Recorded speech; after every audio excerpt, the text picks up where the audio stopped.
What's going on, ladies and gentlemen? Welcome back to another solo leveling Arise video. Alright, we are going to be covering the gem system today. I'm going to talk from top to bottom everything about it, what you need to know, what's the best equipment in terms of gems in what slots, and also what is going to get you probably the most bang for your buck and where to find these damn things as well too. Okay, there's a couple places you can look, so I'm going to cover all of that with you guys today in this video. So first off, how do you unlock the gem system? The first thing that everybody keeps asking when they see a gem video is, I don't have the system, why can't I do it? So first off, you need to finish chapter 15, which is minimum level 53, and once you complete chapter 15, you will have the gem system unlocked. Okay, so there are a couple different types of gems here. There is the red gems, which are going to be your DPS gems, blue gems, which is more your survival gems,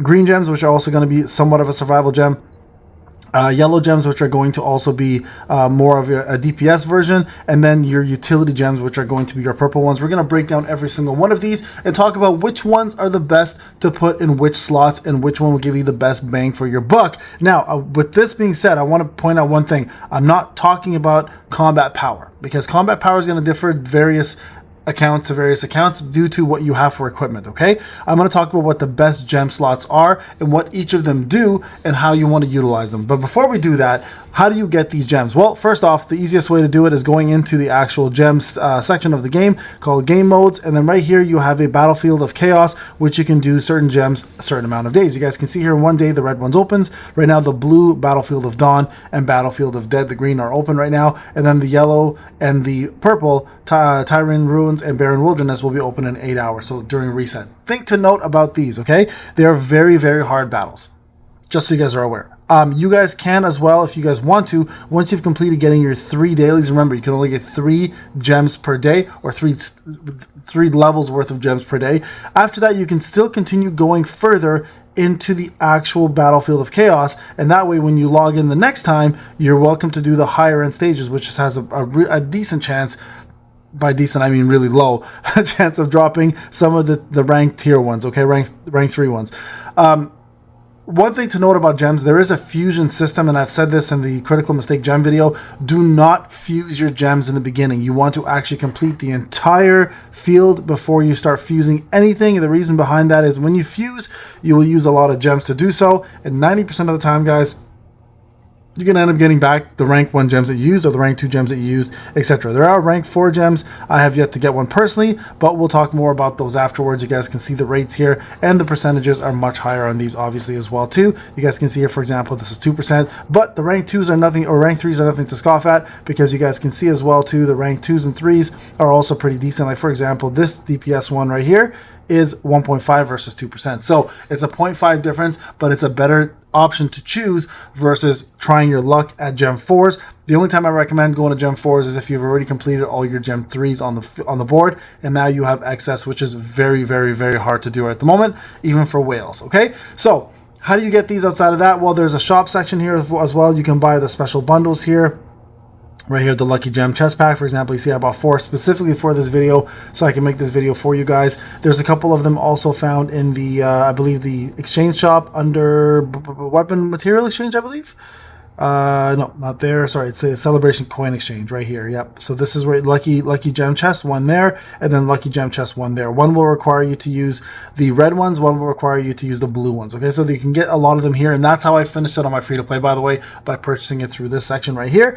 And then obviously everything else is available through that. So those are the main places to get them. So there is a pay-to-win element to it, of course, a free-to-play element. Now, let's talk about each separate section and what each one is. Like, I already kind of broke it down for you guys, but like I said, the red one is going to be your attack section. So there's a couple different ways to look at this.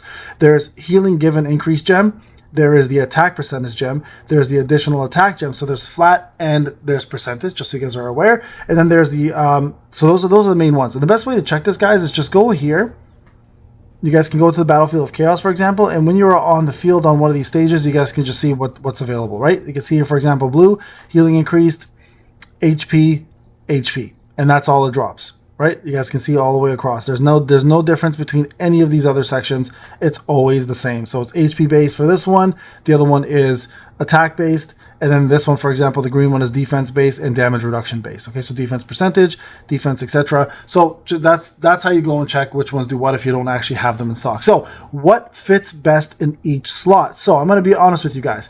If you're trying to get your hunters up, your best slot in here is going to be flat attack. So flat attack is going to give you guys the best percentage or best stat increase here in the reds. Okay, so if you don't have flat, if you're trying to level up your Jinu though, you focus on percentage. Now watch what happens. Like I'm going to do a little switch here from a rank 1 gem to a rank 3 gem. Okay, so watch. Everyone should technically go up, right? And everybody does. You guys can see that there's a pretty big increase for everybody there. Now what happens if you switch out, let's just say a percentage here for a flat attack? So you'll see what happens in a second.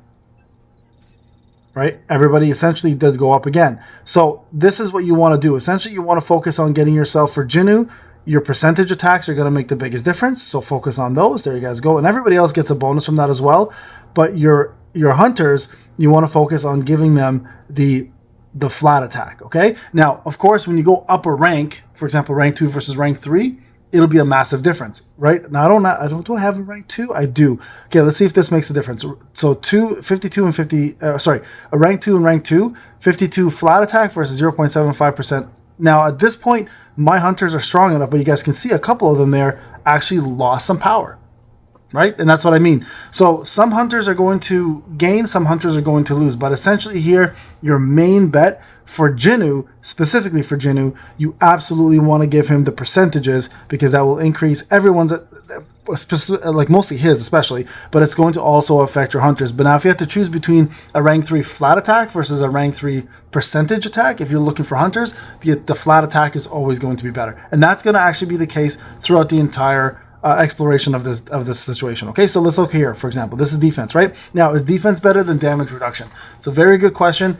I will honestly say defense is a better stat to go for, and the reason behind that is because there's some units that actually will scale off of defense. Nobody scales off of damage reduction. Although damage reduction is a better overall stat for reducing damage coming in, it's not as powerful as defense because people scale off of defense and people's damage, extra, etc. will go up as well too, right? So here's a level 3.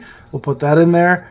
And then we have a couple level 2s in here. Now you guys can see here, damage reduction level 1, and then I have defense level 1, right? So I would always choose defense here over damage reduction for the sake of scaling with units like Jinchul. That's right, I got Jinchuled. And then also units like Beck, especially Beck, who's an amazing breaker, right? You want to give him as much defense as possible to maximize the amount of damage he does with his skills. Now, let's talk about the purple one. Now, this one's very unique. It's got a couple different things. There's MP consumption reduction, and then there is additional MP, and then there's speed, which you guys can see I currently have on there. Now, what is speed? A lot of people have been asking me this question. It's actually how quick you move on the battlefield, all right? It's your mobility.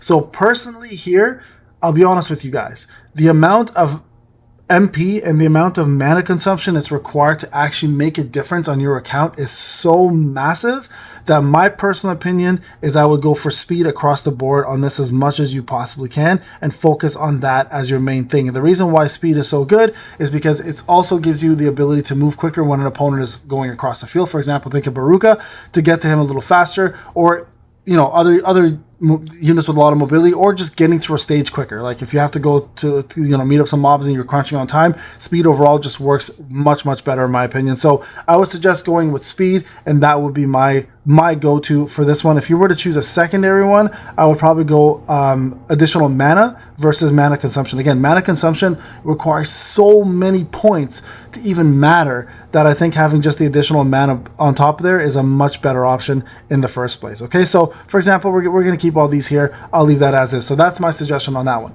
Let's go to blue and we'll do yellow. I think yellow is the most, probably the most important one. And I'll tell you guys why once I get there. So let's do blue real quick. Blue, pretty straightforward.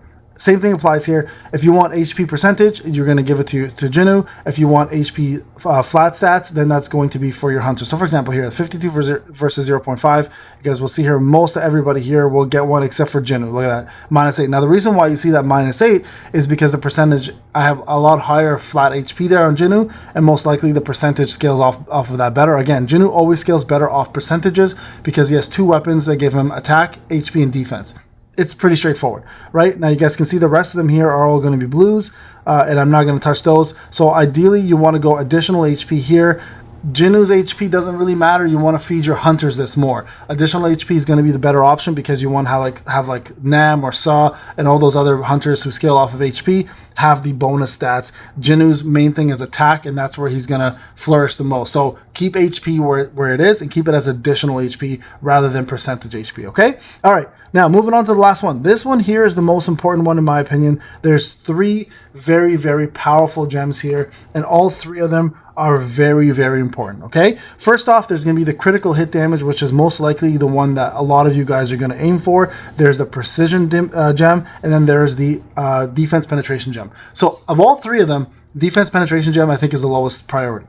Put that as your lowest priority, okay?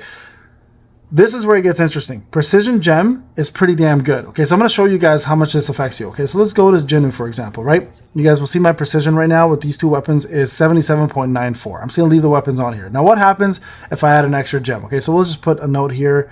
Here, I'll write it out for you guys. 77.94% precision, okay?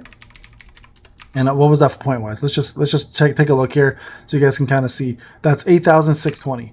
So 8,620. Okay, now if I put a precision gem in place, let's go back to our gems for a second. So let's just say I want to remove this one, critical hit one. I want to put this precision gem, which gives me 520 more precision, okay? You'll see everybody goes up. It's a given. So 520 more.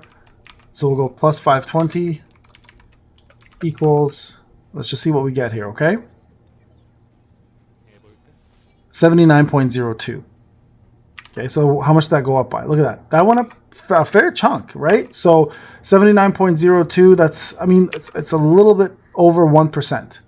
So that required you, that hit me to the 1% mark. Okay, so now if I go back and I were to do, let's say, let's go back to gems, and I remove one of these other ones here for crit damage. Okay, let's do a level 1. Here, crit damage, okay? Oh, do I have? I don't have a crit damage one. Actually, I have defense penetration only. Okay, let's do another precision here. Let's just see what we get here. Actually, hold on. What happens if I remove this? So 65 points. What happens to Jinu's crit damage? Okay, let's just see. Crit damage here is 170.8. So crit damage is 170.8%. And that points is 7627. So 7627. Sorry, guys. So if I reduce, if I go minus, I go back to gems, right here. If I go minus 65 equals, we'll find out in a second. Okay, I'm going to put precision back in here. So another 520 to precision. Everybody, again, will go up here in power, right? Now if I go to Jinu, we try look here, barely affected it. Barely affected it. Look at that. It went up by went down by 0.5. So equals minus 0.51. So we'll do minus 0.51 only. Equals 170.39. Okay, so as you can see here, to get crit up, it takes a lot, and I mean a lot of gems. But on the other hand, I got this up plus another 520. And now we gave ourselves up to 90%. So, or 80%, sorry. So that's now 80% precision. So if I were you guys, I would focus on precision versus crit. And the reason why I say this, number one, is crit damage is something you can get from equipment, boots, right side of the field. Precision, the only way to get precision in this game is to get dupes on weapons. It's way, way harder. So precision should be your number one focus on gems, if that's what you're going to do. Because remember, even though precision doesn't make a huge impact in the red, it still does matter because it increases your minimum rate damage that you do, or your minimum scale damage that you do. So everything you do in regards to gems for yellow should be primarily focused on number one, precision, and then number two, it should be focused on critical hit damage, okay? Because, like, again, even if I do 255, watch what happens, right? 255, let's just take this one away. See, everybody went down a little bit there, and that's fine, because crit hit damage does do more, but let's just see what it did in terms of effect. 169.9. Again, not very much, but this also went up by a bit, right? What do we go up by? 0.63. That's much better than what this went down by. Because this went down by 0.4, and this went up by 0.6, right? Yeah, by 0.6. So you guys can see here, it does actually make a little bit of a difference going in with precision. Even though the CP drop was there, the stat went up, and that's more important in my opinion. All right, guys, there you guys go. I think that pretty much covers everything I wanted to cover. So just all in all, just a quick breakdown. So flat stats across the board for all hunters, percentages for Jinnu. So I would go percentages here for attack, and then I would go precision for here, speed for here, flat defense, flat HP. Make it all around. Everybody will benefit in that way. All right, guys, this is Payne. Thank you so much for watching. I'll see you guys in the next video. Take care.